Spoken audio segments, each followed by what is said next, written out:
The fluorescent lights overhead buzzed with a mechanical persistence that matched the ache spreading through my lower back.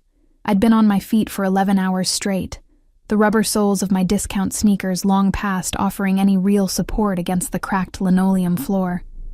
The diner smelled like it always did. Burnt coffee, grease from the fryer, and that peculiar sourness that came from years of spilled liquids seeping into places mops couldn't reach. My name is Maya Anderson, and I was invisible. Not literally, of course, but in every way that mattered. 23 years old, working double shifts at Rosie's Diner on the edge of town, where the streetlights flickered more than they illuminated. I'd perfected the art of blending into backgrounds, of moving through spaces without disturbing the air around me. It was a survival skill I'd learned early. When you grew up poor and black in a neighborhood where opportunities came as rarely as clean water, you learned to take up as little space as possible. "Maya, table 7 needs refills." Rosie's voice cut through the kitchen noise, sharp as always. I grabbed the coffee pot, feeling the heat seep through the worn handle. My fingers were calloused from years of this, pouring, serving, cleaning, repeating. The weight of exhaustion sat heavy on my shoulders, a familiar companion that had moved in somewhere around my second job and never bothered to leave. Table 7. I'd been avoiding looking at it directly for the past 20 minutes. The man sitting there had arrived just after the dinner rush began to thin, and something about him had made every survival instinct I possessed stand at attention. He wasn't the usual clientele. No faded work uniform, no tired eyes from factory shifts, no counting change for coffee. He wore a suit that probably cost more than I made in 6 months, black and perfectly tailored, the kind of fabric that whispered money with every movement. But it wasn't the suit that made my pulse quicken. It was the stillness around him, the way the air seemed to compress in his vicinity, as if the atmosphere itself recognized something dangerous and pulled back accordingly. 2 men sat in a booth nearby.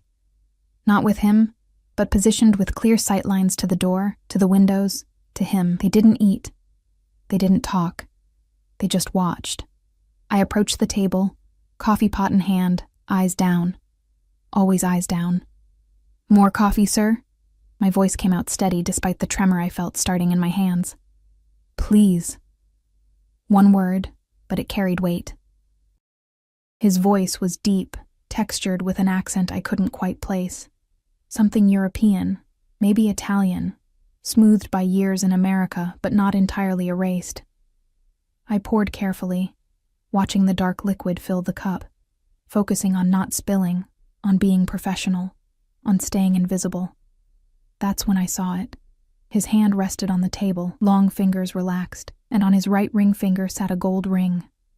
Not a wedding band. This was larger, more ornate. Even in the diner's harsh lighting, I could see the craftsmanship. A family crest of some kind. Intricate scrollwork surrounding what looked like a lion in a crown. The gold had that particular patina that came from age, from being worn by hands before his. My breath caught. The coffee pot trembled, and a drop splashed onto the saucer. "I'm sorry, sir, The words died in my throat because I knew that ring. Not this exact one, but its twin. I'd seen it every day of my childhood. Watched it catch the light as my mother's hands moved. Cooking, cleaning, holding mine when I was scared. It had been the one beautiful thing she owned. The one piece of her past she'd never explained. Never let me touch. "Where did you get this, Mama?" "It was your grandmother's." "That's all you need to know, baby." But Mama was dead now. 6 months dead. Cancer had eaten through her like acid, leaving me alone in the world with nothing but questions and that ring locked away in a safe deposit box because I couldn't afford to lose the only piece of her I had left. The man at table 7 was looking at me now. I could feel his gaze like a physical touch, heavy and assessing. My skin prickled with awareness. Is something wrong? His tone hadn't changed, still calm, controlled, but something underneath suggested he missed nothing. I should have said no, should have apologized again, finished pouring, and walked away. That would have been the smart thing, the safe thing. Instead, I heard myself say, "Sir, my mother has a ring like yours." The words hung in the air between us. I watched his hand still on the table, watched his fingers curl slightly, the knuckles whitening. When I finally forced myself to look at his face, I found him staring at me with an intensity that made my stomach drop. He was handsome in a way that felt dangerous. Sharp cheekbones, dark hair touched with silver at the temples, eyes so dark they appeared black in the diner's lighting. Maybe late 30s, maybe 40. The kind of face that belonged on movie screens or in museums, carved from marble by masters.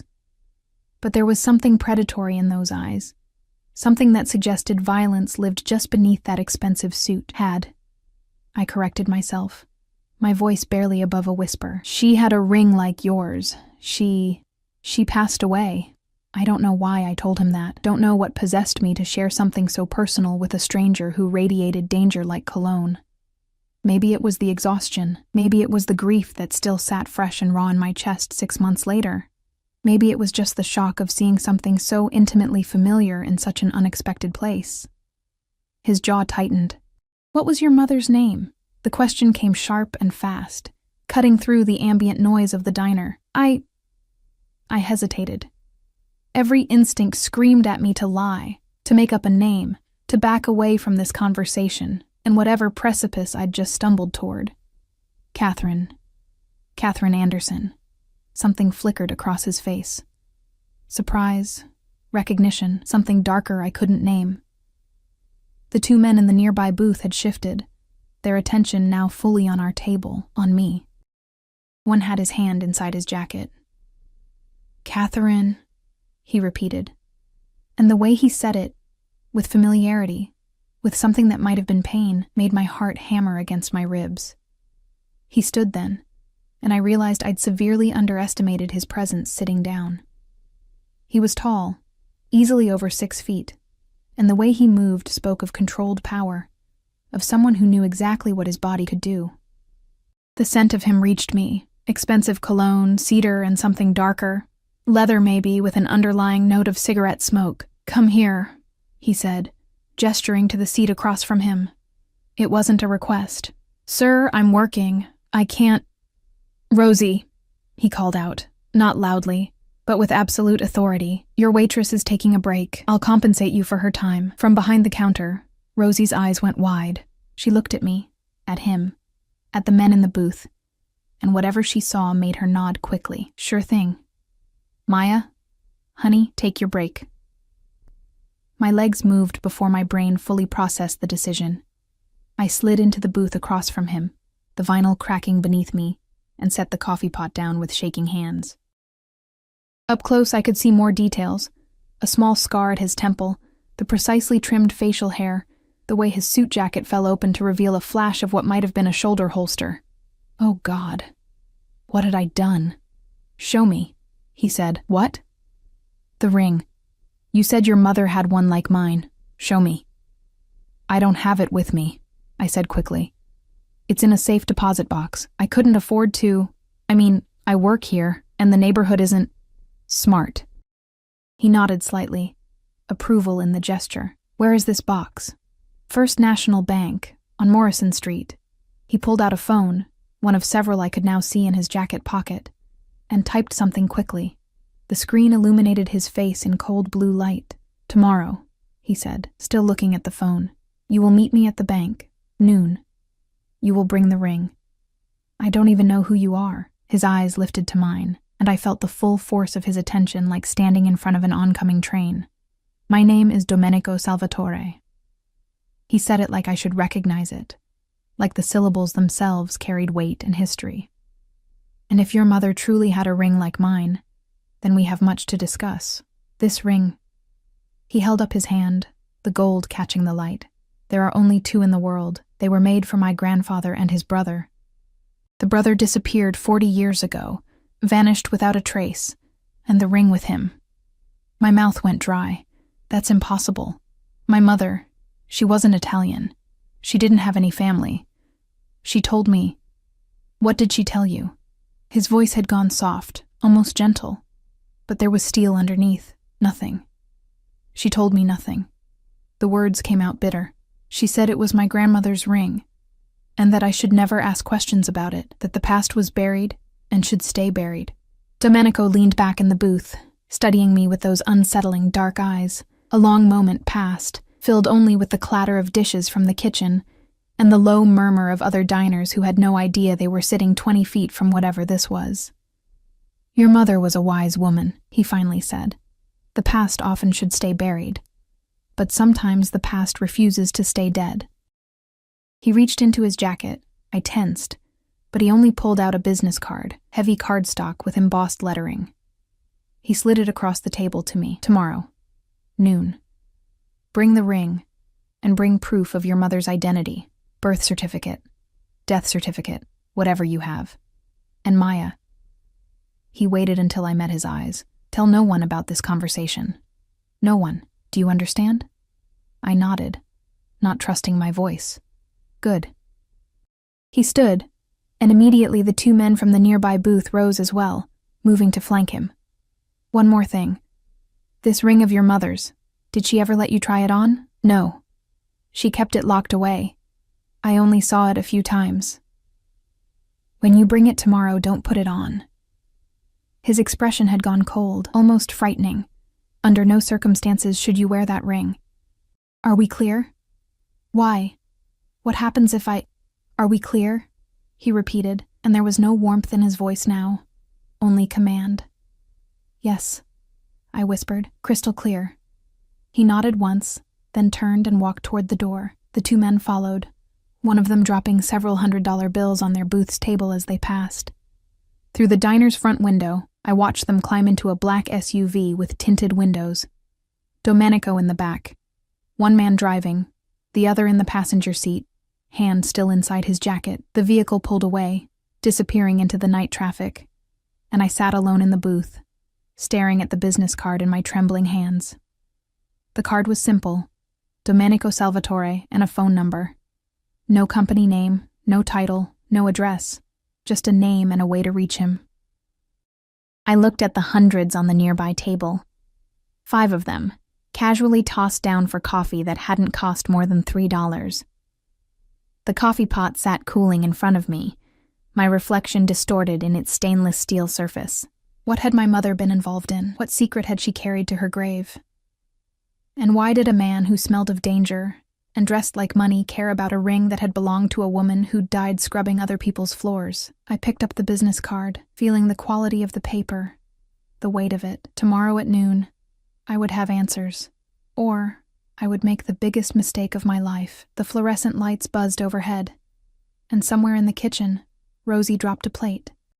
The sound of it shattering seemed impossibly loud in the sudden quiet that surrounded me. My fingers closed around the card, and I knew with absolute certainty that my life had just changed forever. I just didn't know yet if it was for better or worse. I didn't sleep that night. How could I? I lay in my studio apartment, if you could even call it that, more like a converted storage room with a hot plate and a bathroom the size of a closet, staring at the water-stained ceiling and watching shadows from passing cars crawl across the plaster. The business card sat on the milk crate I used as a nightstand, its presence somehow filling the entire space despite being just a scrap of heavy paper. Domenico Salvatore. I'd Googled the name on my cracked phone screen the moment I got home. The search results had made my blood run cold. Import-export business, the legitimate websites claimed. Restaurants, real estate, construction companies scattered across 3 states. Philanthropist, benefactor to several children's hospitals and community centers. Photos of him in expensive suits at charity galas, always with that same controlled expression. Always surrounded by men in dark clothing who didn't quite look like regular security. But buried deeper in the search results, hidden in true crime forums and old newspaper archives, were different stories, allegations, rumors, the kind of whispers that never made it to official charges but hung in the air like smoke. The Salvatore family, going back 3 generations. Connections to organized crime. An empire built on foundations the law couldn't quite prove but everyone seemed to know about, and I'd told this man about my mother's ring. I'd agreed to meet him, alone. The rational part of my brain screamed that I should run, pack the few things I owned, get on a bus, disappear into some other city where men in $1,000 suits didn't ask questions about dead women and mysterious rings. But the rest of me, the part that had spent 23 years knowing nothing about where I came from, the part that had watched my mother carry secrets to her grave, That part needed answers more than it needed safety. At 6 a.m., I gave up on sleep. I showered in the tiny bathroom with its perpetually dripping faucet, the hot water running out after 3 minutes like always. I dressed carefully, my only pair of jeans without holes, a clean black shirt, the jacket I'd bought at Goodwill that was almost professional looking if you didn't examine the elbows too closely. I wanted to look presentable, though I wasn't sure why it mattered. The bank didn't open until 9. I had 3 hours to kill, and a decision to make. I pulled the shoebox from under my bed, the one that held everything I had left of my mother. Birth certificate, death certificate, a few photographs, her old employee ID from the hotel where she'd worked as a housekeeper for 15 years. My hand shook as I gathered the documents, sliding them into a manila folder I'd stolen from the diner's office. The safe deposit box key was on a chain around my neck. I'd worn it every day since the funeral, the small piece of metal resting against my heart like a talisman or a burden. I left my apartment at 8:30, taking the bus across town to Morrison Street. The morning commute pressed around me, tired people heading to jobs that would never pay enough, everyone locked in their own survival, their own struggles. Yesterday, I'd been one of them. Today, I felt like I was watching from outside my own life. First National Bank was an old building trying to look modern, all marble floors and uncomfortable chairs. I walked to the safe deposit vault with legs that felt disconnected from my body, showed my ID to the clerk who barely looked at me, and was led into the small private room where I could access my box. The ring sat in the metal box on a bed of tissue paper, exactly where I'd placed it 6 months ago. I'd forgotten how beautiful it was. Gold, heavy and warm when I picked it up, with that same intricate design I'd seen on Domenico's hand. A family crest, a lion rampant, a crown, scrollwork that seemed to tell a story I couldn't read. The inside of the band was engraved with something in Italian, the letters worn smooth with age. My mother's hand had worn this ring. Before I was born, before she'd become Catherine Anderson, single mother and hotel housekeeper. Who had she been? What life had she fled? I remembered Domenico's warning, don't put it on. I wrapped the ring carefully in tissue paper and slipped it into my jacket pocket, the weight of it somehow heavier than it should be. By 11:30, I was standing outside the bank, the manila folder clutched in my sweating hands. The morning had turned gray, clouds rolling in with the promise of rain. The air smelled like asphalt and exhaust, the particular perfume of the city. The black SUV appeared at exactly noon. It pulled up to the curb in front of me with the smooth silence of expensive machinery, the tinted windows revealing nothing. For a wild moment, I considered running. My legs tensed, ready to bolt, every prey instinct my ancestors had passed down screaming at me to flee. The back door opened. Domenico sat inside, dressed in another impeccable suit, charcoal gray today, with a black shirt and no tie. He looked like he'd stepped out of a fashion magazine or a nightmare. The interior of the SUV was leather and wood grain, the kind of luxury I'd only seen in movies. "Get in, Maya." His voice was calm, but it wasn't a request. I got in. The door closed behind me with a solid thunk, and immediately I felt the separation from the outside world. The windows were heavily tinted, I could barely see out. The driver didn't turn around, didn't acknowledge my presence. Beside him in the passenger seat sat another man, the bulge of a weapon visible beneath his jacket. "Did you bring it?" Domenico asked. I nodded, not trusting my voice. My hand went to my pocket, feeling the shape of the ring through the fabric. "And the documents?" I held up the manila folder. He took it with careful hands, opening it in his lap. I watched his face as he examined my mother's birth certificate, his expression unreadable. His fingers traced the edges of the death certificate, and for just a moment something flickered in his eyes. Pain, perhaps, or regret. "Catherine Marie Anderson," he read aloud. "Born March 15, 1975, in Chicago, Illinois. Died January 8, 2025, in County General Hospital." He looked up at me. "Lung cancer?" "Yes." My throat felt tight. She never smoked a day in her life, but she spent 15 years cleaning hotel rooms with industrial chemicals and no ventilation. The doctors said. I stopped, swallowing hard. "It doesn't matter what they said. She's gone." He was quiet for a long moment, still looking at the papers. No father listed on your birth certificate. She said he was gone before I was born. She said I didn't need to know about him. I'd heard that line so many times growing up, had learned to stop asking. She was protecting you. Domenico closed the folder, setting it aside. Your mother was very good at protecting you, it seems. Until she couldn't anymore. The way he said it made my chest tighten. You knew her, didn't you? You knew my mother. No. He shook his head. I never met Catherine Anderson, but I knew of her. Or rather, I knew of the woman she used to be. I don't understand. The ring, Maya. Show me the ring.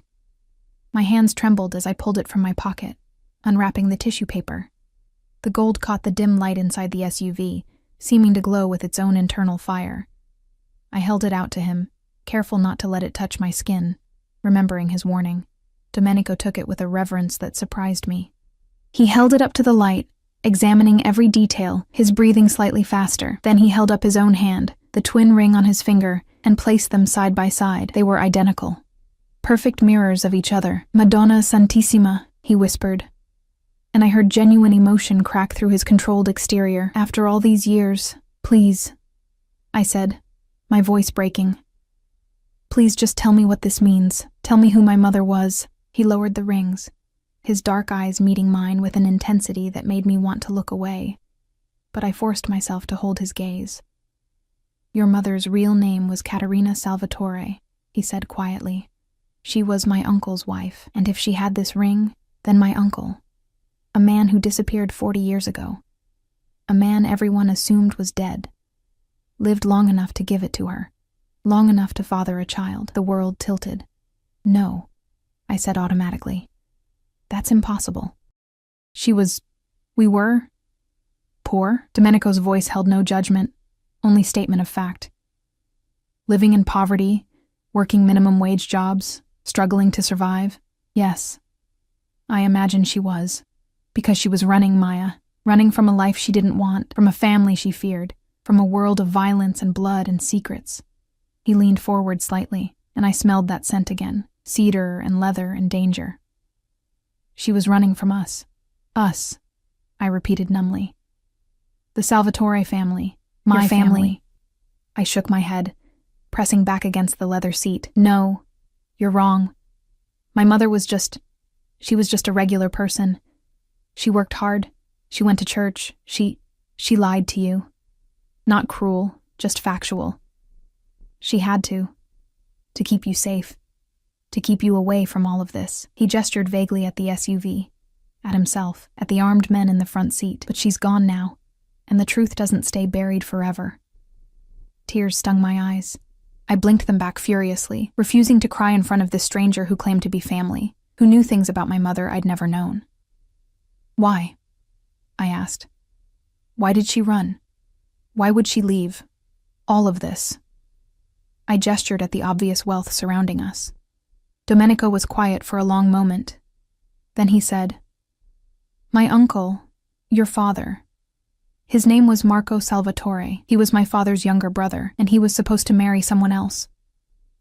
A woman from another family, a strategic alliance, but he fell in love with a young woman he met at university, Caterina DeMarco, your mother. He paused and I saw his jaw tighten. They married in secret. When my grandfather found out, he was displeased. There was a confrontation. Marco took this ring, the ring that should have stayed in the family, and he disappeared, with his new wife. We searched for years. My grandfather died still searching. My father died searching. I thought they were both dead. I thought I was the last Salvatore who carried the blood, his eyes fixed on me with an intensity that felt like being caught in a spotlight. But you're here. You exist. Which means Marco lived, at least long enough to father you. And your mother kept running, kept hiding, even after he was gone. When did he die? I asked, my voice barely audible. I don't know. You tell me. Did your mother ever speak of him? I shook my head. Never. She said he was gone before I was born. That's all. Domenico reached out slowly, telegraphing his movement like you would with a frightened animal. His hand covered mine, warm and solid. I'm sorry you lost her, I'm sorry she felt she had to live that way. In fear, in poverty. She should have been. He stopped, seemed to reconsider his words. She deserved better. I pulled my hand away, suddenly angry. She had better. She had me. She had a life she chose, even if it was hard. She was free. Was she? Domenico asked softly. Or was she always looking over her shoulder, always afraid the past would catch up, always worried that someone would recognize a ring, ask the wrong questions, connect the wrong dots? I wanted to argue, but I remembered. Remembered how my mother never stayed in one apartment longer than 2 years, how she never made friends, never dated, never let anyone get close, how she'd startled at unexpected knocks on the door, how she'd taught me to be invisible, to blend in, to never attract attention. I'd thought it was just poverty, just the survival skills of the poor. But maybe it had been something else entirely. What happens now? I asked. Domenico sat back, and I saw him make some decision behind those dark eyes. Now I take you somewhere safe, somewhere we can talk properly, because, Maya... He picked up my mother's ring, holding it carefully. You are the last of Marco Salvatore's bloodline. You are family. And in my world, family means everything. I don't want to be part of your world, I said, but even I could hear how weak the protest sounded. Unfortunately, Domenico said, not unkindly, you've been part of it since the moment you were born. You just didn't know it. And now that I know you exist, now that this ring has surfaced after 40 years, he looked at me seriously. Others will know soon, too, others who might not have my restraint. Fear spiked through me, cold and sharp. What does that mean? It means, Maya Anderson, that your life as you knew it ended the moment you recognized this ring. And we need to decide what happens next before someone else decides for you. The SUV began to move, pulling away from the bank, and I realized with a jolt that I hadn't agreed to go anywhere. I hadn't agreed to any of this. Where are we going? I demanded, reaching for the door handle. Locked, Domenico said calmly. For your protection. Let me out, right now. Let me out or I'll... You'll what? He didn't sound angry, just curious. Scream? Fight? Run? And then what, Maya? Go back to your studio apartment? Go back to the diner? Pretend this conversation never happened? He leaned forward, and his voice dropped lower. They'll find you, the other families. The ones who want to know what happened to Marco Salvatore, who want to know if there are other rings, other secrets, other treasures from the old country. They'll come asking questions, and they won't be as patient as I am. My breath came faster, panic rising in my chest like floodwater.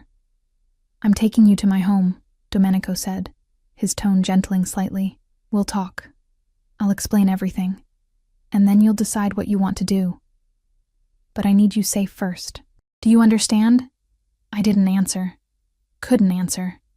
The city slipped past the tinted windows, familiar streets giving way to unfamiliar ones, and I sat trapped in leather and luxury with a man who claimed to be my family, but felt like a beautiful prison made flesh. My mother's ring sat in his palm, catching the light, and I wondered if this was what she'd been running from all along, not poverty, not hardship, but this golden cage dressed up as belonging. The house, if you could call it that, sat behind iron gates that opened silently at our approach. Estate would have been more accurate. Maybe compound. The kind of place that existed in a different universe from my studio apartment with its water-stained ceiling and broken radiator. We drove up a tree-lined driveway that seemed to go on forever, perfectly manicured lawns stretching out on either side. The main building was white stone, 3 stories of old-world elegance transplanted into American soil. Columns, balconies, windows that gleamed in the afternoon light. Other buildings dotted the property. Guest houses, maybe, or staff quarters. I counted at least 4 men positioned at various points, all wearing dark suits, all watching our approach. Welcome home, Domenico said, and the irony in his voice suggested he knew exactly how surreal this must feel to me. The SUV stopped in front of the main entrance. My door was opened by yet another man in a dark suit, younger than the others, with a scar across his eyebrow and eyes that assessed me in a single sweeping glance. He offered his hand to help me out. I ignored it, climbing out on my own, my cheap sneakers suddenly loud against the stone driveway. Domenico emerged from his side with fluid grace, buttoning his suit jacket with practiced ease. This way. I followed because what else could I do? Run to where? We were miles from anything resembling public transportation, and something told me I wouldn't make it past the first guard even if I tried. The interior matched the exterior. Marble floors, high ceilings, artwork that probably cost more than I'd earn in a lifetime. But it wasn't cold, wasn't sterile. Someone lived here. I could see it in the fresh flowers on the side table, the worn leather of the chairs in what looked like a study, the photographs in expensive frames lining the hallway, family photographs. I caught glimpses as we walked: weddings, christenings, formal portraits, dark-haired men in suits, beautiful women in elegant dresses, children laughing in gardens. A dynasty captured in silver frames. My family, apparently. Strangers wearing faces that might have echoed in my own features if I looked closely enough. Domenico led me to a room off the main hall. A library, floor-to-ceiling bookshelves filled with leather-bound volumes. A fireplace with a low fire burning despite the mild weather. 2 wingback chairs sat angled toward the fire. A small table between them bearing a crystal decanter and glasses. "Sit," he said, gesturing to one of the chairs. "Please." The please felt like an afterthought, but I sat anyway. The chair embraced me with butter-soft leather, and I had to resist the urge to sink into it, to let its comfort seduce me into forgetting where I was and why. Domenico poured 2 glasses of something amber from the decanter. He offered me one. I shook my head. "It's just whiskey. Not poisoned, if that's what you're worried about." A slight smile touched his lips. "If I wanted you dead, Maya, there are far more efficient methods." That's not comforting. It wasn't meant to be. It was meant to be honest. He took a sip from his glass, then set it down and settled into the chair across from me. "Your mother's ring." He pulled it from his pocket, the gold catching the firelight. He set it on the table between us, next to his whiskey glass. Then he removed his own ring, the twin, and placed it beside the first. 2 rings. 2 halves of a story I'd never known existed. "These were made in Naples in 1952, Domenico began, his voice taking on the quality of a storyteller, of someone passing down history. "My grandfather, Antonio Salvatore, and his brother Giovanni, commissioned them when they came to America. A symbol of brotherhood, of blood, of loyalty. Antonio had this one. He touched his own ring, and Giovanni had the other. But you said it was your uncle Marco who had my mother's ring." "Yes." "Giovanni died young. A rival family, a power struggle. The usual story. His ring passed to his son, Marco, my uncle, your father." I stared at the rings, identical, and yet separate. "You said Marco was supposed to marry someone else." "Angelina Rossetti, daughter of another family, another empire. The marriage would have united territories, ended a feud that had lasted 2 generations. There was a contract, agreements made when both were children. In our world, such things are binding." "That's insane," I said. "You can't just arrange marriages like it's the Middle Ages." Domenico's smile was cold. "Can't we? It's tradition, Maya. It's how empires are built and maintained. Love is a luxury. Power is necessity. My mother and father loved each other." "Yes. And it destroyed them both, didn't it?" He leaned forward, elbows on his knees, fingers steepled. "Marco refused the arrangement. He married Caterina in secret, a girl from a good Italian family, but one with no connections, no power, no use to us. When my grandfather found out, there was a confrontation.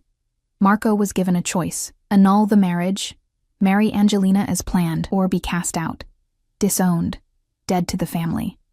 He chose my mother. He chose love over loyalty, over blood, over everything we stand for." Domenico's voice was neutral, but I sensed judgment underneath. He took his ring, the symbol of his birthright, and disappeared. My grandfather put a price on his head. Not to kill him, but to bring him back, to make him see reason. But Marco was clever.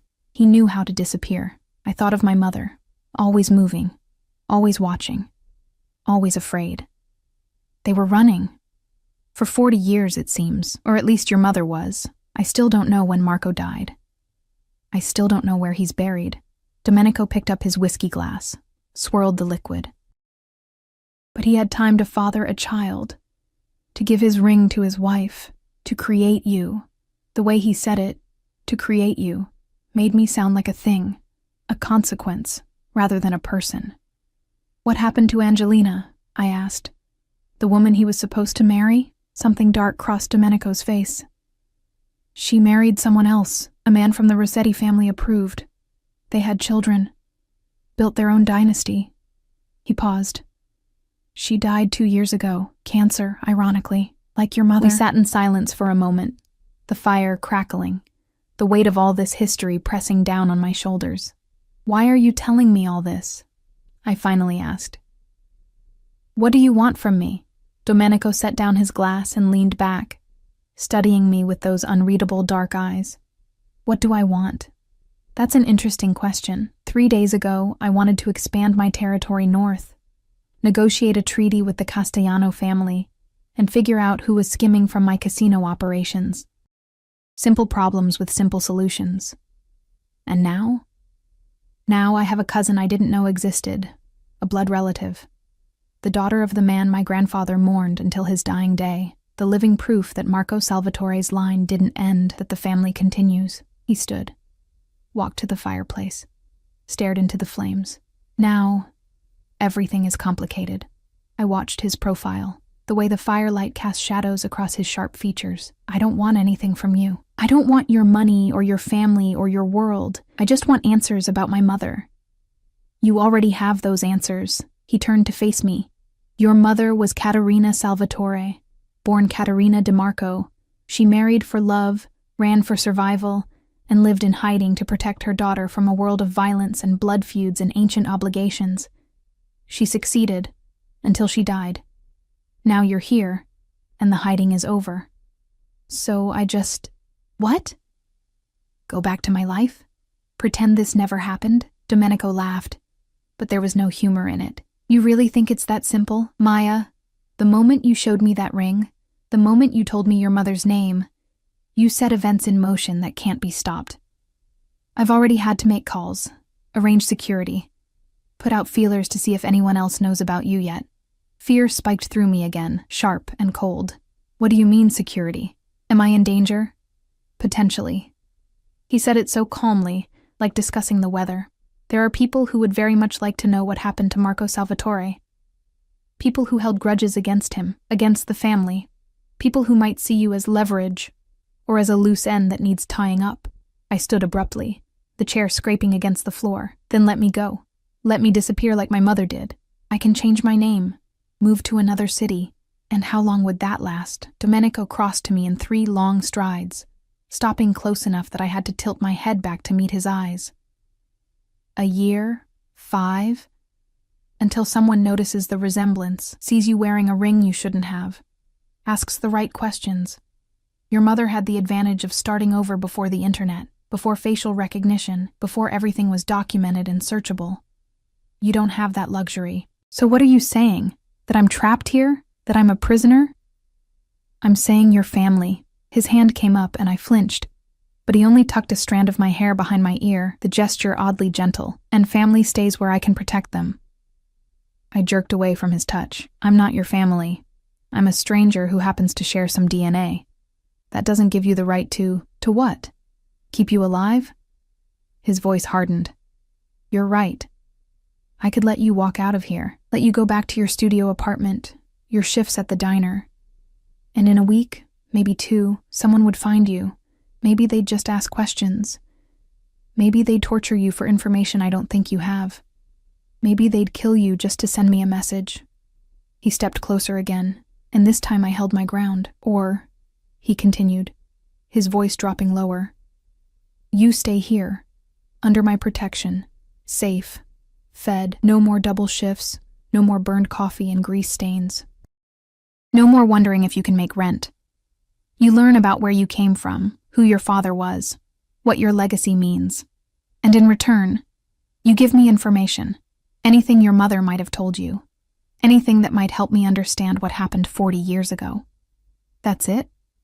I just stay here? For now. Until I'm certain no one knows about you yet. Until I can neutralize any threats."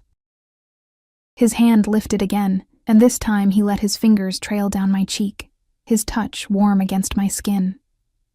"Is that really so terrible? A beautiful home, safety, family?" I wanted to say yes, wanted to tell him that a gilded cage was still a cage, that I'd rather take my chances than become whatever he wanted me to be. But I thought about my apartment, about walking home alone at night through streets where violence was common as rain, about the exhaustion that sat in my bones from years of barely surviving, about being alone in the world with no one who cared if I lived or died. "I need time," I said. "I need to think." "Of course." Domenico's hand dropped away. "Take all the time you need, but you'll do it here, where it's safe." "Maria." The door opened immediately. Had someone been waiting outside? And a woman in her 50s entered, round-faced and kind-eyed, wearing a simple dress and an apron. "Maria will show you to a room," Domenico said. "You'll find clothes there, toiletries, everything you need. We'll have dinner at 8. I'll send someone for you." It wasn't a suggestion. I followed Maria out of the library, through hallways that seemed designed to disorient, up a grand staircase to the second floor. She chattered in Italian-accented English about the house, about Mr. Salvatore, about how happy everyone was to have family visiting. I barely heard her. The room she showed me to was larger than my entire apartment. A 4-poster bed dominated the space, piled with pillows and draped in fabric that looked too expensive to touch. Floor-to-ceiling windows overlooked the gardens. An ensuite bathroom with a tub I could swim in. A walk-in closet already filled with clothes in my size. How had they managed that so quickly? "You rest now," Maria said, patting my arm with maternal warmth. "Dinner at 8. I'll come get you, yes?" She left before I could respond. I stood in the center of that beautiful room, surrounded by luxury I'd never imagined, and felt more trapped than I ever had in my tiny apartment with its broken radiator and stained ceiling. Because that apartment had been mine, my choice, my life. This was something else entirely. I walked to the window, looked out at the grounds, at the guards I could see patrolling in the distance, at the high walls and iron gates. My mother had run from this, had chosen poverty and fear over wealth and family. Now I was standing in the place she'd fled, wearing the legacy she'd tried to bury, and I had no idea if I could ever leave. The afternoon sun slanted through the windows, casting long shadows across the floor. Somewhere in the house I heard voices, footsteps, the sounds of a life I didn't understand. I thought about Domenico's words. In my world, family means everything. But what did family mean when it came with guards and guns and threats dressed up as protection? I sat on the edge of that impossibly soft bed, and finally let myself cry. For my mother, for the truth I'd never known, for the girl I'd been yesterday, who had no idea that recognizing a ring would change everything. The tears didn't last long. I'd learned early that crying solved nothing. I wiped my eyes, stood, and walked to the closet. The clothes were beautiful, designer labels, perfect fits, the kind of things I'd only ever seen on mannequins in store windows I couldn't afford to enter. I chose the simplest dress I could find, dark blue and elegant, and laid it out for dinner. If I was going to be trapped in this golden cage, I'd at least face it with dignity. My mother had taught me that much. Dinner was served in a formal dining room that could have seated 20, but held only 2. Domenico sat at the head of an enormous mahogany table, and I was placed to his right, close enough that the intimacy felt deliberate. Crystal chandeliers cast warm light over china so delicate I was afraid to touch it, silverware that was actually silver, wine glasses that probably cost more than my monthly rent. Maria served the first course, some kind of soup with herbs I couldn't identify, rich and complex. I ate mechanically, aware of Domenico's eyes on me, watching every movement. "The dress suits you," he said, breaking the silence. "Blue is your color." I didn't respond. Didn't trust myself to be civil. "You're angry with me." Not a question. "You think I've imprisoned you, haven't you?" I set down my spoon, met his gaze directly. "I didn't agree to come here. I didn't agree to stay. You've made decisions about my life without my consent. To keep you alive." His voice remained calm, infuriatingly so. Would you prefer I'd left you to fend for yourself? Let you walk back into danger? I've been fending for myself my entire life. I don't need. You don't know what you need. He leaned forward slightly, his intensity focusing on me like a laser. You've lived in ignorance, Maya, safe in your poverty, invisible in your anonymity. But that protection is gone now. The moment you recognized this ring, he touched the gold band on his finger. You became visible. You became important. You became mine to protect. I'm not yours. I'm not anyone's. A slight smile curved his lips, dangerous and knowing. Keep telling yourself that. Maria appeared to clear the soup bowls, replacing them with the main course. Some kind of meat and sauce, pasta, vegetables arranged like art. The interruption broke the tension, gave me space to breathe.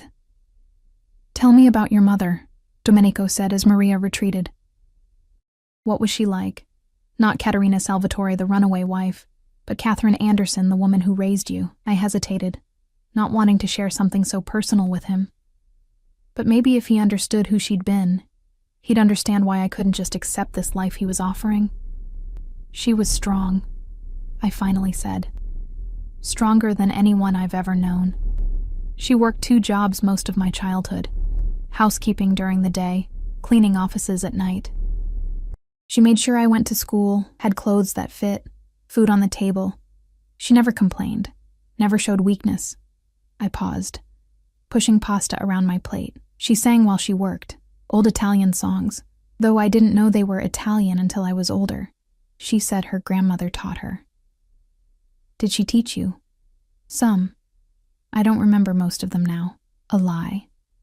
I remembered every word, every melody, but they felt too intimate to share with this stranger who claimed kinship. What else? Domenico's voice had softened, genuinely curious. She was careful. Never stayed anywhere too long, never made friends, never let anyone get close. I thought she was just cautious, protective. Now I know she was running. The bitterness crept back into my voice.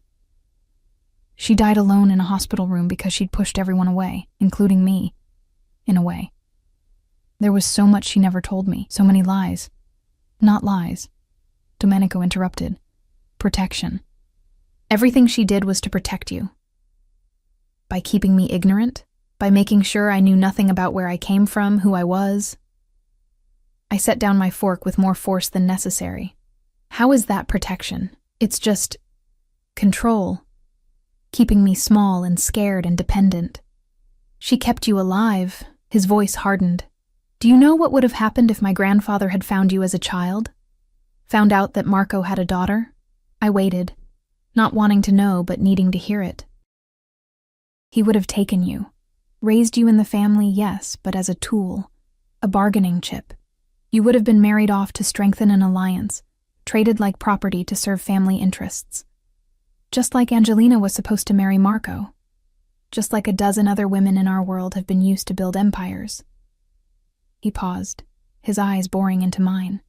Your mother saved you from that. She gave you freedom, even if it came wrapped in poverty and secrets. I absorbed that, feeling the truth of it settle into my bones. And what do you want to do with me, now that you've found me? Domenico was quiet for a long moment, swirling wine in his glass, watching the deep red liquid catch the light. I haven't decided yet. The honesty was somehow more frightening than a lie would have been. There are complications, he continued. The Rossetti family, for one. Angelina had 3 sons before she died. They're powerful, ambitious, and they've never forgotten that Marco humiliated their mother by choosing someone else. If they learn you exist, they'll what? Come after me? Possibly. Or they'll try to use you as leverage against me. Our families have a treaty now, a peace that's held for 10 years. But peace in our world is always fragile. One wrong move, one perceived insult, and everything falls apart. I pushed my plate away, appetite gone. So I'm a liability. Oh, you're a complication, he corrected, but also an opportunity. What kind of opportunity? His smile was sharp, calculating. That depends on what I decide to do with you. The possessiveness in his tone made my skin prickle. I'm not a chess piece for you to move around. Aren't you? He stood, walked around the table to my side. I tensed as he approached, but he only offered his hand. Come, I want to show you something. I didn't want to take his hand, didn't want to let him lead me anywhere, but curiosity won over caution, and I let him pull me to my feet. He led me through the house to a different wing, our footsteps echoing on marble floors. Guards were positioned at intervals. I counted 5 between the dining room and wherever we were going. Each one nodded respectfully at Domenico, their eyes barely flickering to me before returning to their vigil. We stopped at a heavy wooden door. Domenico produced a key, unlocked it, and gestured me inside. It was an office, but more than that, a command center. One wall was covered with screens showing security feeds from around the property. Another held maps, photographs pinned in clusters, what looked like organizational charts. A massive desk dominated the center, covered in papers and files and phones. This was where he worked, where he ran his empire. I want you to understand something, Domenico said, closing the door behind us. Everything I do, every decision I make is calculated. I don't act on impulse. I don't make mistakes. He walked to the wall of photographs, tapped one, a man in his 60s, silver-haired and distinguished, Antonio Rossetti, head of the Rossetti family, Angelina's younger brother. He moved to another photo. His sons, Marco, Giovanni, and Stefano, all in their 30s, all hungry for power. More photos, more faces. A web of connections I couldn't begin to understand. These people are my allies, my enemies, my business partners, my threats. I know their movements, their weaknesses, their ambitions. I stay 3 steps ahead of everyone because that's how you survive in this world. He turned to face me. And now you're part of this equation. A variable I didn't anticipate, a piece on the board that could change everything. I don't want to be part of your equation. Too late. He crossed to me, and I backed up until I hit the desk, trapped between solid wood and his solid presence. You exist, Maya. You're Marco Salvatore's daughter. That means something, whether you want it to or not. What does it mean? I asked, hating how my voice shook slightly. His hand came up, fingers trailing along my jaw, tilting my face up to meet his eyes. It means you're valuable. It means people will want to use you, control you, eliminate you. It means you need protection. Your protection. Yes.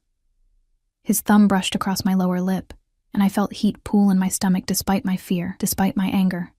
My protection. My resources. My name. In exchange for what? His smile was slow, predatory. We'll negotiate terms. I pushed against his chest, needing distance, needing air. He let me move him back, but only barely. I'm not for sale. Everyone's for sale, Maya. It's just a matter of finding the right price. He stepped back fully then, giving me space. But I'm a patient man. You'll come to understand that staying here, accepting my protection, is the best option you have. And if I don't, then I'll convince you, said with absolute certainty, as if my capitulation was inevitable. A phone on his desk buzzed. He glanced at it, frowned, then picked it up and read whatever message had appeared. His expression darkened. Problem? I asked. Yes. He looked at me, and something in his gaze made my blood run cold. It seems word of your existence has already leaked. Antonio Rossetti just requested a meeting. He wants to discuss recent developments regarding the Salvatore family line. Fear spiked through me. How? How could he know already? Someone talked. Someone always talks. Domenico's jaw tightened. I need to handle this carefully. The wrong response could trigger a war. What are you going to do? He was quiet for a moment, thinking, calculating. Then, I'm going to tell him the truth, that Marco Salvatore's daughter has been found, that she's under my protection, and that any move against her is a move against me. That's not going to go well, is it? No. He moved to the wall of screens, studying the security feeds.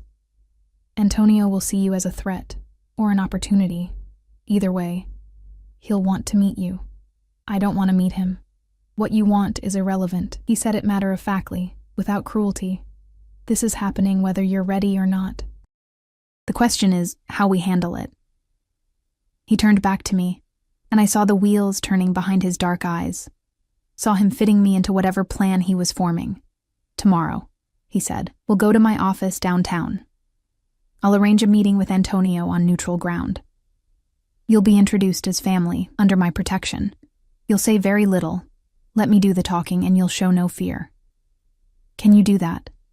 I don't know. You can. He crossed to me again, gripped my shoulders firmly. You're stronger than you know, Maya. Your mother was strong enough to run, to survive, to protect you for 23 years. That strength is in your blood. You just need to find it.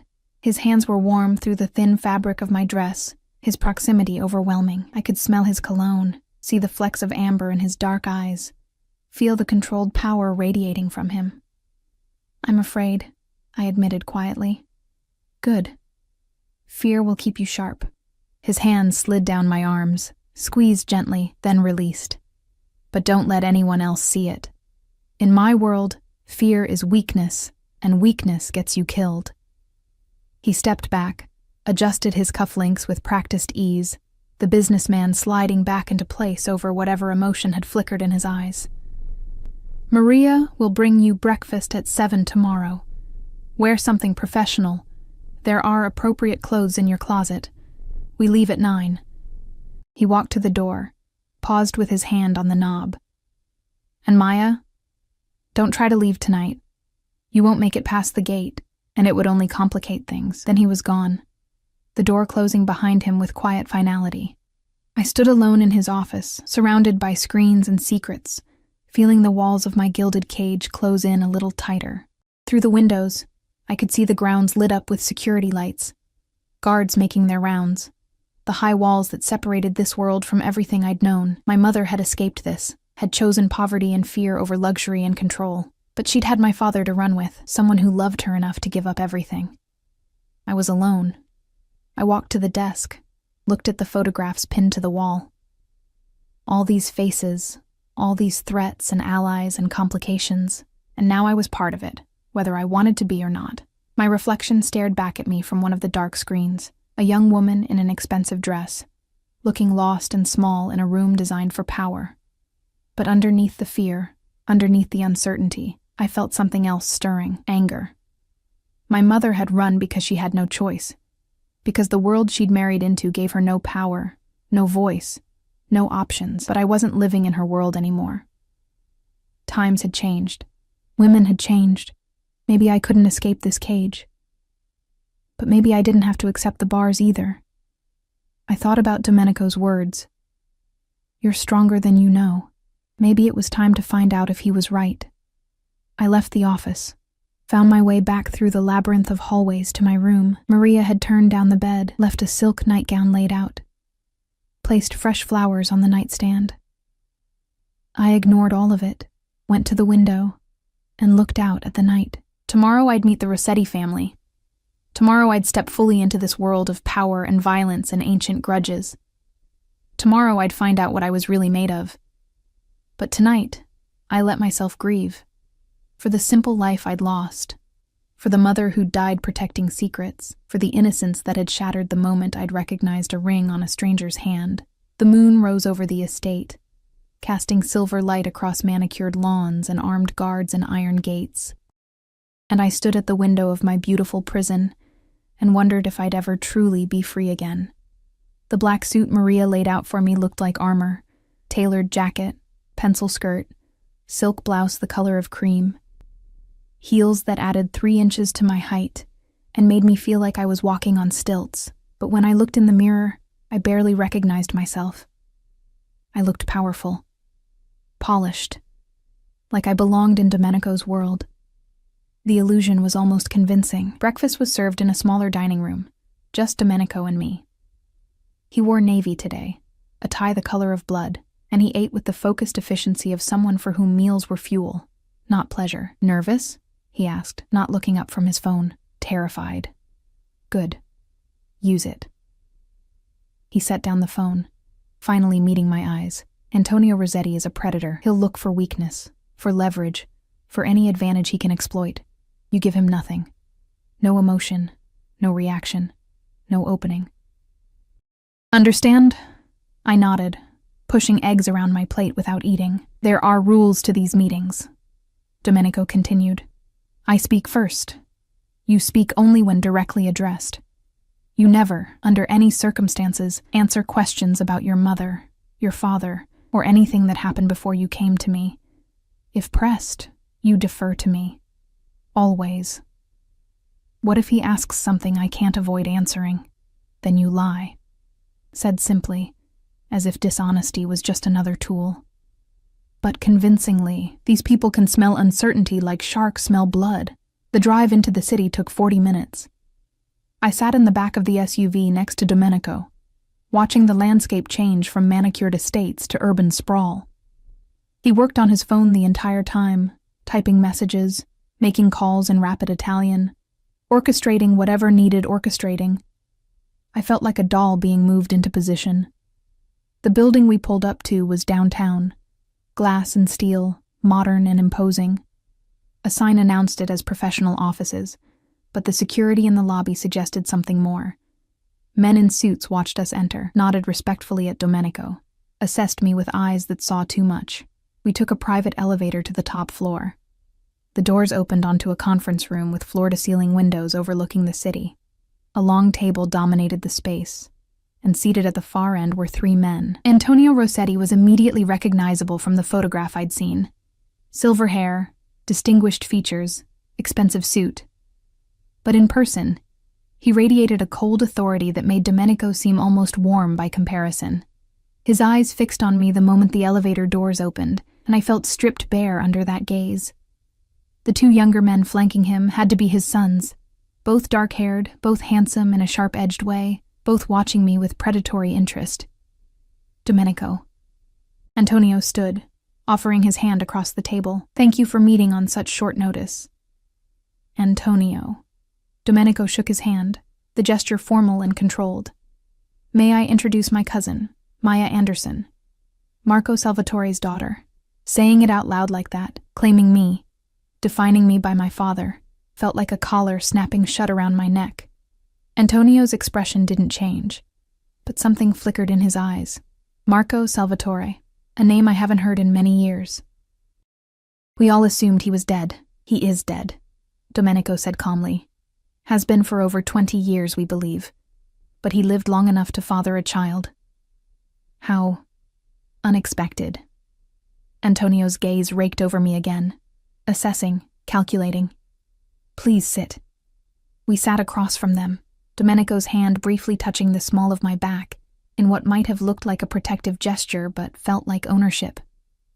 The table between us was polished to a mirror shine, reflecting our faces in distorted fragments. Your mother. Antonio addressed me directly, ignoring Domenico's earlier rules. She was Caterina DeMarco? I looked at Domenico, waiting for permission. He gave the slightest nod. Yes, I said, keeping my voice steady, though I knew her as Catherine Anderson. And where is she now? Dead, 6 months ago. My condolences. He didn't sound sorry. Did she speak of your father? Of the family? No. She told me nothing. Nothing? One of the sons, Marco, named after my father, the irony wasn't lost on me, leaned forward. That seems unlikely. Surely she mentioned nothing, I interrupted, meeting his eyes. She kept that part of her life buried. I didn't even know the Salvatore family existed until 3 days ago. Convenient, the other son murmured. Careful, Giovanni. Domenico's voice cut like a blade. You're speaking about my cousin, about family. The temperature in the room dropped several degrees. Antonio raised a hand, silencing his sons. Of course. No disrespect intended. He turned his attention back to me, and his smile was like a shark's. You must understand, Ms. Anderson, that your sudden appearance raises questions. Marco Salvatore disappeared with something that didn't belong to him. A ring, a family heirloom.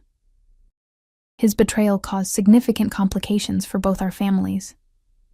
I don't have to understand anything, I said, surprising myself with my own boldness. I didn't ask to be born into this world. I didn't ask for any of this. But I'm here. And apparently that's a problem for everyone. Domenico's hand found mine under the table, squeezed in what could have been warning or approval. It's not a problem, Antonio said smoothly. It's simply a matter of clarification.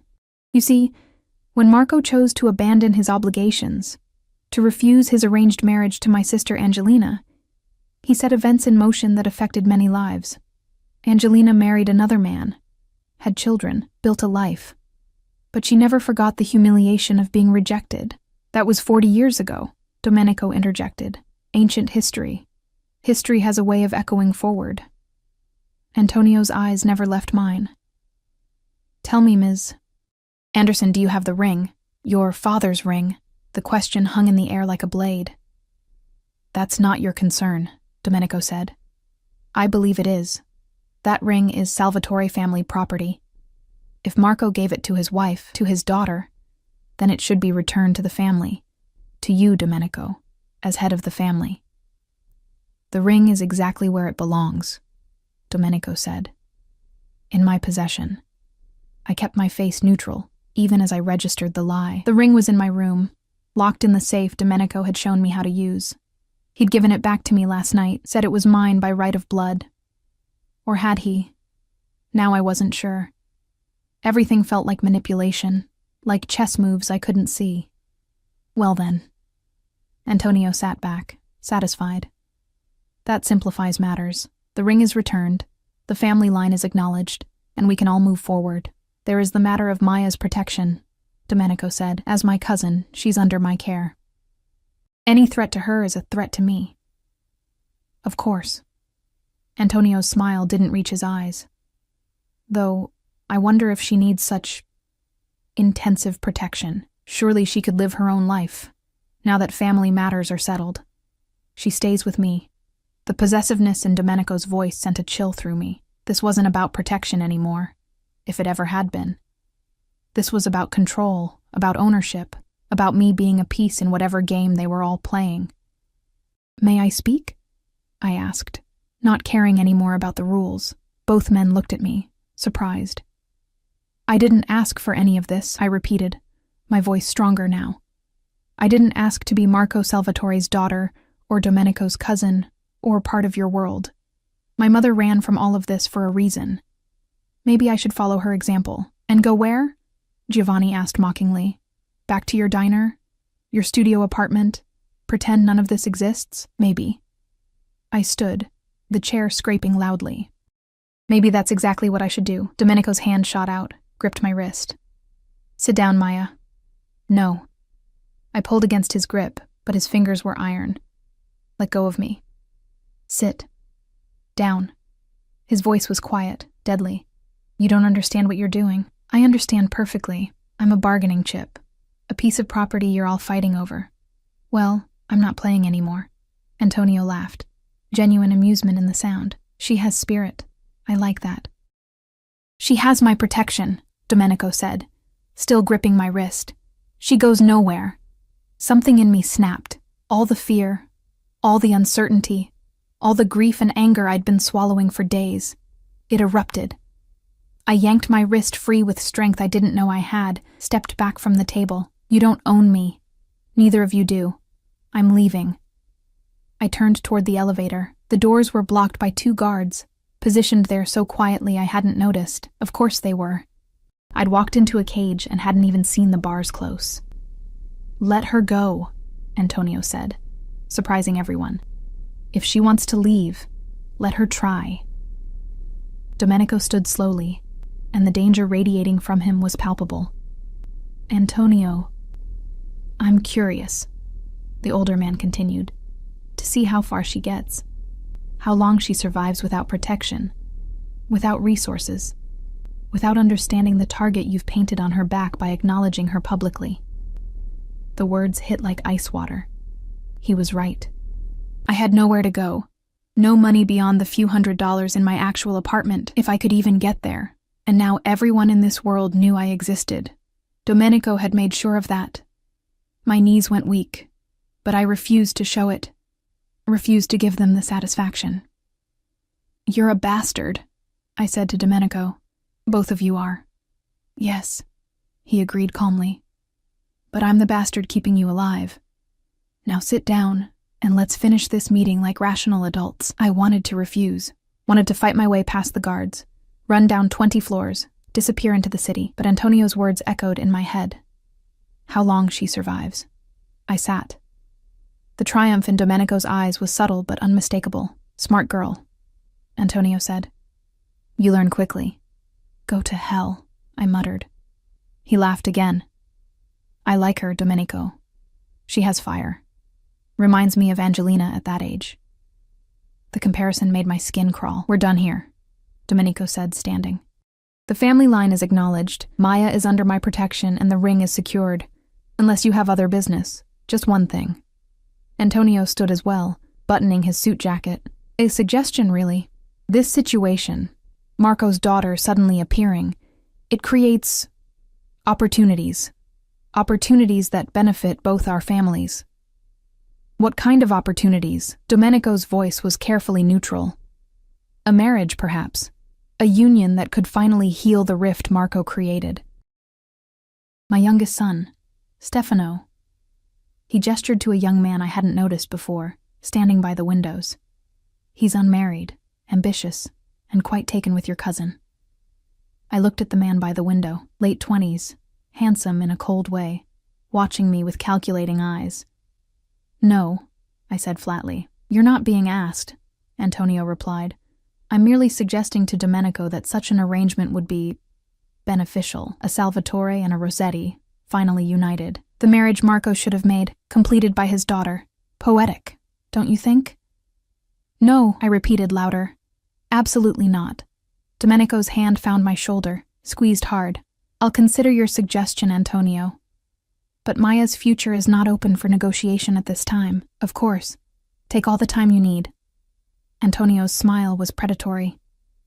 But consider it carefully. Such alliances have value, and in our world, value is everything. The meeting ended shortly after. Handshakes and false pleasantries exchanged, while I stood there numb, barely processing. Stefano Rossetti approached me as we prepared to leave, took my hand without asking, kissed it in a gesture that felt like ownership. We'll see each other again soon, he murmured. I look forward to getting to know you better. I yanked my hand back, fighting the urge to wipe it on my skirt. The elevator ride down was silent. Domenico's jaw was tight, his phone buzzing constantly with messages he ignored. The guards flanked us, professional and alert. It wasn't until we were in the SUV, doors locked and moving through traffic, that he finally spoke. That went better than expected. I stared at him in disbelief. Better? They want to marry me off like it's the Middle Ages. Antonio wanted to test boundaries, to see how much control I have over you, how invested I am in your protection. He loosened his tie, the first crack in his perfect composure I'd seen all day. By suggesting marriage to Stefano, he's actually acknowledging your legitimacy, acknowledging that you have value. I don't want to have value in your world. My voice broke. I want my mother back. I want my life back. I want to wake up and have this all be a nightmare. His hand cupped my face, forced me to look at him. Your old life is gone, Maya. Accept that. What matters now is the life you build going forward, under your control. Under my protection, he corrected. There's a difference. Is there? I pushed his hand away. You've made every decision for me since the moment I got in your car. You've trapped me, isolated me, used me as a bargaining chip in your political games. How is that different from imprisonment? He was quiet for a long moment, his dark eyes studying my face. Then, what would you do if I let you go right now? Dropped you at your apartment, gave you money, erased you from family records. Where would you go? I opened my mouth to answer, then closed it, because I didn't know. My apartment was a death trap now. My job at the diner was impossible to return to. My mother was dead, and I had no other family, no friends close enough to help. I had nothing, and no one, except the man sitting across from me, watching me realize exactly how trapped I really was. That's what I thought, he said softly. You have two choices, Maya. Accept my protection and the life that comes with it, or die trying to survive alone in a world that now knows you exist. Those are your options. Choose. The SUV slowed as we approached the estate gates. Through the window, I could see the high walls, the guards, the beautiful prison that was now my home. "I hate you," I whispered. "I know." He reached across the space between us, tucked a strand of hair behind my ear with surprising gentleness. "But you'll live. And eventually, you'll understand that I'm not your enemy. Then who is? Everyone else." The gates opened, and we drove through, and I felt them close behind us like a door slamming shut on my old life. That night, I stood at my window again, looking out at the grounds. But this time, something was different. This time, I wasn't just grieving what I'd lost, I was planning. If I couldn't escape this cage, then I'd learn to navigate it. I'd learn the rules, learn the players, learn how to survive in this world of power and violence and ancient grudges. My mother had run. She'd chosen invisibility and poverty over this life. But I wasn't my mother. And maybe Domenico was right. Maybe I was stronger than I knew. The next morning, I came down to breakfast in one of the elegant dresses from my closet. I'd styled my hair, put on makeup from the expensive cosmetics Maria had left in my bathroom. I looked like I belonged. Domenico looked up from his coffee, surprise flickering across his face. "I've been thinking about Antonio's suggestion," I said, sitting down across from him, with more confidence than I felt, about the marriage to Stefano. His eyes narrowed. And I think we should negotiate. Not agree, but negotiate. Use it as leverage for something I want. Interest sparked in his expression. "What do you want?" "Information. Access. I want to know everything about my father, about what really happened 40 years ago. I want to see family records, business documents, everything you're hiding. And I want a role, not as your prisoner or your bargaining chip, but as an actual member of this family." Domenico leaned back, a slow smile spreading across his face. "You're learning. You said I was strong. Let's find out if you're right." He stood, walked around the table, offered his hand.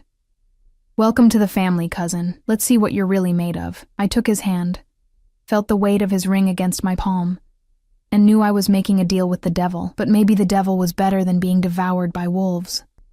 Over the following weeks, everything changed. Domenico kept his word. He gave me access to family records, old photographs, documents that painted a picture of my father I'd never imagined. Marco Salvatore had been handsome, charismatic, beloved by his family before his betrayal. The photos showed a man full of life, laughing at family gatherings, young and hopeful. And there, in a photo from a university event, I found her, Caterina DeMarco, before she became Catherine Anderson. Beautiful and radiant, looking at the camera with joy in her eyes. Looking at Marco, who stood beside her, his hand on her waist. They'd been happy. They'd been in love, and they'd destroyed their lives for it. I learned the business too. Domenico brought me to meetings, taught me to read the subtle power plays, showed me how money flowed through legitimate and illegitimate channels in equal measure. I was smart. I'd always been smart, just never had the opportunity to prove it. Now I did. I also learned about Domenico himself, about the pressure he carried, the constant threats, the weight of an empire built on violence and maintained through carefully balanced power. He was ruthless, yes, but also strategic, protective of those he claimed as his own. And bound by codes of honor I was only beginning to understand, and I learned something else, something I hadn't expected. I was good at this. The negotiations, the strategy, reading people and situations. I had my mother's caution, my father's charisma apparently, and my own sharp mind that had been honed by years of survival. In Domenico's world, I found a purpose I'd never had serving coffee and scraping by. The attraction between us grew too, though neither of us acknowledged it openly. It was there in the lingering glances, the accidental touches, the late nights working together when the rest of the house slept.